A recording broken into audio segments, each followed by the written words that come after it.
So last week, we were exploring how we can maintain a positive consciousness.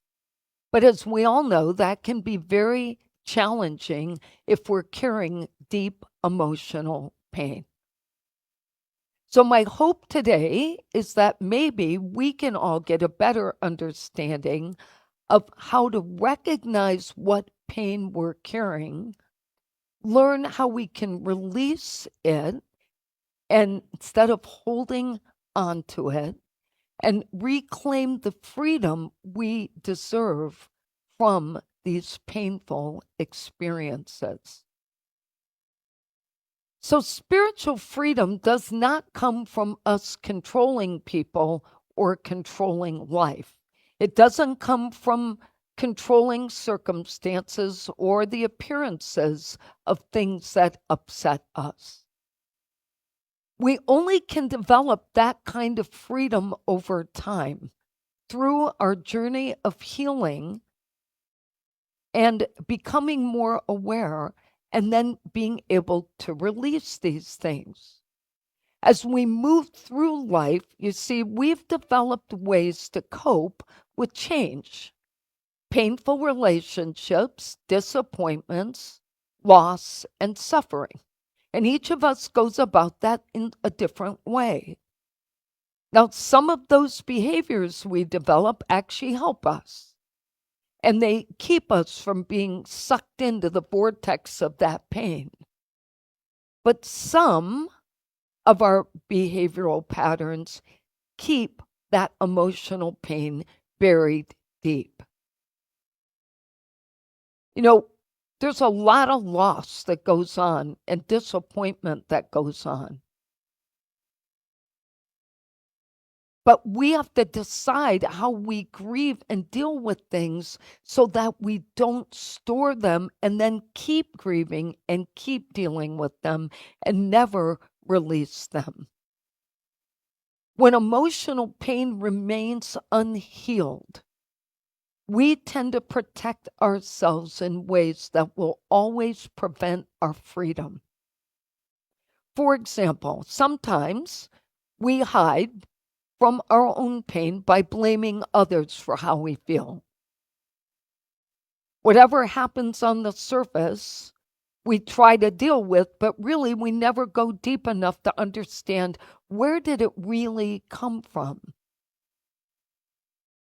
In these situations, we're actually missing opportunities to grow ourselves. We miss the opportunity for forgiveness when something needs healing. We miss the opportunity for self-reflection.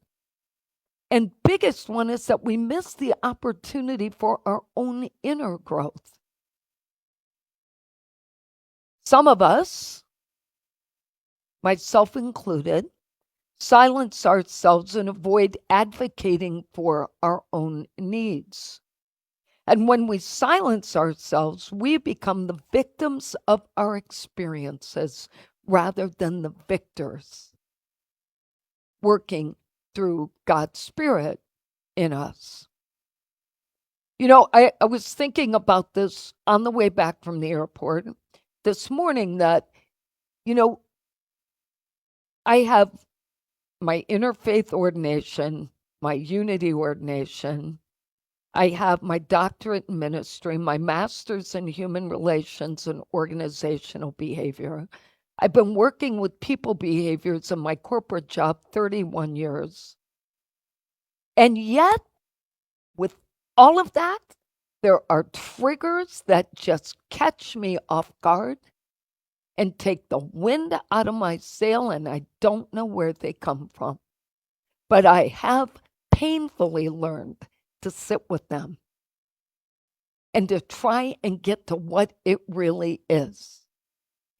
It's never about what it appears to be. Never. We'll talk more about that in a minute. So, growing pains are a natural part of our life journey and our evolution from a spiritual perspective. But emotional pain will stop us from growing. So if you're carrying around a lot, then you need to be really mindful that it prevents us from being able to bring our highest good to ourselves.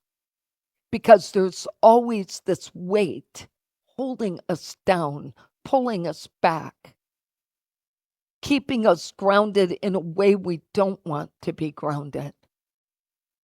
If we want to experience that personal and spiritual freedom, we have to bring that pain to the surface and shine the light on it as brightly as we possibly can, so that it can be seen in a divine way, not a personal way. And that's when we're actually able to release it. Michael Singer helps us to distinguish between physical pain and emotional pain when he says this: the physical pain is usually connected to something physical as a sensation in the body or a condition. He says that's physical, but emotional pain stays with us as long as we hold on to it, and far longer than the actual incident that created it. Now, just out of curiosity, how many of us are still carrying around some level of emotional pain from something? Okay, so we all know, those of you who raised your hand, we all know that even if it's not conscious, if it comes up once in a while, it's still there. And we have to work on that.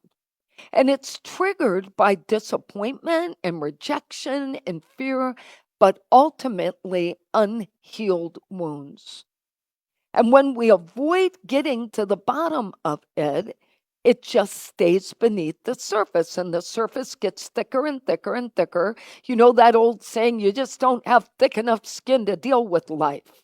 Well, there's a reason you shouldn't want that, because it actually is preventing you from feeling life. Over time, that hidden pain just begins to trigger and starts to actually direct how we react to situations. And it shapes how we think, how we look at things. And sometimes it makes the smallest issues feel like a crisis. Does anybody relate to that? Has anybody ever thought it was really about the toothpaste? Never about the toothpaste. These kinds of emotional triggers reveal that deeper pain we have, and it shows us right where we need to heal. And as I mentioned last week, until we acknowledge it, it never goes away, and we never heal it. Nothing can be transformed that is not acknowledged by us first. Now, sometimes we intentionally keep ourselves super busy with social activities so we can avoid being home and dealing with our stuff. Sometimes you're in enough emotional pain that you just need to get out, and that's a healthy move. But you never want to ignore what's really bothering you. That's when we need to take the time to really figure out how to get things back to the surface where we can deal with them. Something as simple as a friend not returning our call or somebody rejecting an invite that we extend will stir old feelings of rejection, make us maybe revisit old feelings of abandonment or unworthiness. But really, it was just someone who didn't call you back or wasn't able to do what you invited them to do. These kinds of small disappointments oftentimes can feel so big because they're touching those unhealed places within us. Now, we've all learned that the real issues are rarely those that we see. It's these incidents that appear on the surface that direct our attention to where we need to look. And maybe we can start to peel back some of those protective layers we've built up. Because the more protective layers we build, the harder it is for us to let go of them. And the easier it is for life to trigger us on a daily basis. If you are being triggered on a regular basis, those are triggers you need to pay attention to. If it's once in a while, figure out what it is. Is it a person who calls and triggers something in you, or is it you who've never dealt with that thing? You know, I felt a small trigger this morning. It was very interesting. Um, Not to get into the whole story because it doesn't fit, but the trigger fits. And that said, you know, I had a brother who was murdered in his 20s, and he was a he brought a lot of pain and suffering to himself and to his family in his life. And my nephew had sent me a picture of something he found and said, "Did this belong to Uncle Johnny?" And in that moment, this whole flood, we were driving here today, this whole flood of old memories came up. I didn't get upset, but I felt the memories just like right there. And had I cried over it or felt super emotional, I would have said to you, I got to go back and deal with it. But I immediately said to him, I have no idea if that belonged to him. It wouldn't surprise me. But honestly, I would say it's of no value to anybody because it just reminds us of things that we don't necessarily need to be reminded. It was a long time ago. And I rarely think negatively about him. Rarely. But we all have those stories. And in those moments, these wounds feel like they're going to open again, as though we never dealt with them. But sometimes it's just there to say, you remember. And if you're not upset, that is a really good start. But when we stop running from the pain and we honor what Spirit is directing us to, we are going to finally get to that place where we can be free. Because we have to see the inner pain in a different way. The best way we could see it is a temporary shift in our energy. If you could see everything that pops up during the week and kind of raises your attention as just an energy shift in your flow of life and not fear it, it will pass. And you will stop shoving it down. But if you keep saying, oh no, I'm not going to deal with this, boom, there it goes, then you're going to feel it next day and the next day and the next day. There is no reason for us to ever be fearful of our shift in consciousness or energy. Just be the observer. Don't be the experiencer, be the observer. What's happening right now? Where's it coming from? How can I deal with that? Divine truth always leads us from emotional pain to spiritual freedom. And this couldn't have been said better by our co-founders, Charles and Myrtle Fillmore, who fully embrace the belief that since we're all divine beings, and we know that God is the source of all good, only good, and all that is permanent within us, then we need to shift our energy to what those things are, like life, the fact that we're all still here to talk about life, the wisdom we have, the love we have, and the power we have. That divine truth is sometimes hard to accept if you grew up thinking God was a distant person, unreachable, a physical being, or somebody outside ourselves. But in unity, we believe that is already built within us. We were given that divine good. We came here with it. It's how we use it. that determines how far we get in our evolution spiritually. Spiritual freedom invites us to remember all the time who we truly are and to trust God as our source.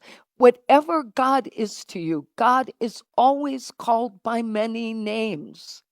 In many religions, God is something else. Some religions pray to Jesus. I don't care what you call it, it doesn't matter.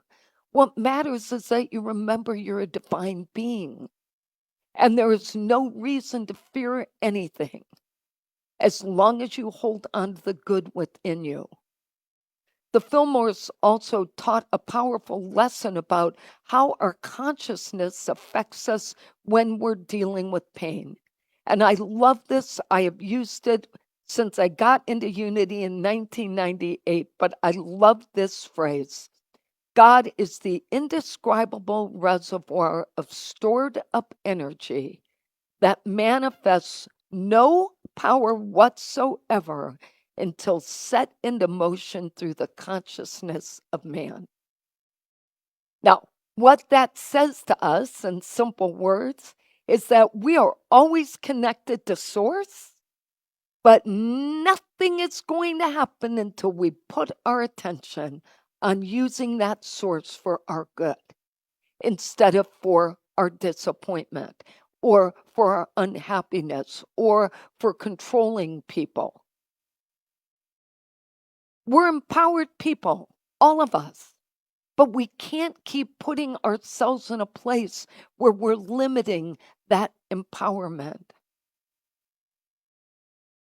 When our thoughts and words oppose the existence of divine truth, we start forming personal truths. And our personal truths are always shaped by fear, pain, and what things look like on the surface. Personal truth will overshadow divine truth every time, especially when you keep feeding that belief. It keeps us bound to the old stuff, the old stories, the old pain, even when it doesn't serve us or help us. When we choose to view life through these personal filters, attitudes, and past pain, we tend to forget to look within and see that good. So instead of letting pain create our personal truth, we could choose divine truth as the foundation for our healing and stop making stuff up about what we think. To know and experience divine truth, we have to develop the practice of looking beyond the appearance of anything and moving past the limits of our five senses. What someone said to you on the phone, what they said to you in person, what you observed, none of that actually matters. What matters is what will you do with what you observed, what you heard, and what you saw.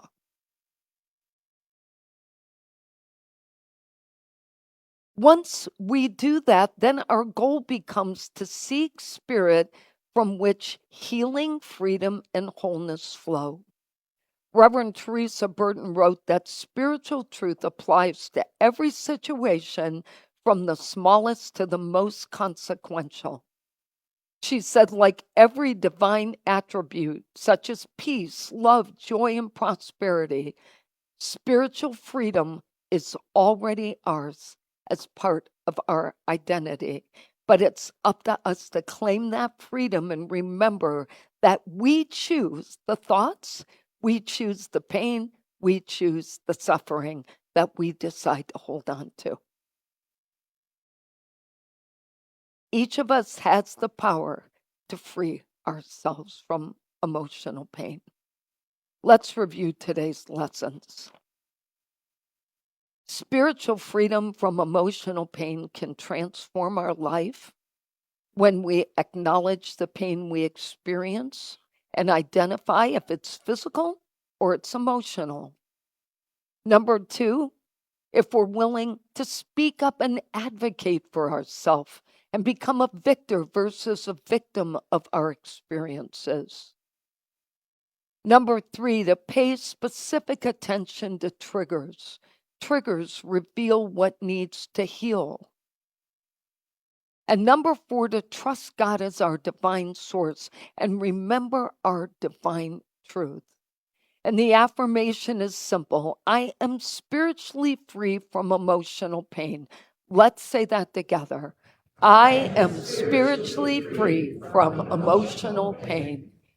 And this quote from Thich Nhat Hanh, I love. Letting go gives us the freedom, and freedom is the only condition for our happiness. If in our hearts we still cling to anything, anger, anxiety, or possessions, we cannot be free. Let's take that in. So we pause for a moment and say, thank you, God, for the ability we have within us. We affirm that as we continue to work on ourselves, these attributes we have within us become more visible, enlightening, and we become stronger. We affirm without a shadow of a doubt that we are divine beings and have the right to be spiritually free. And so it is. Amen.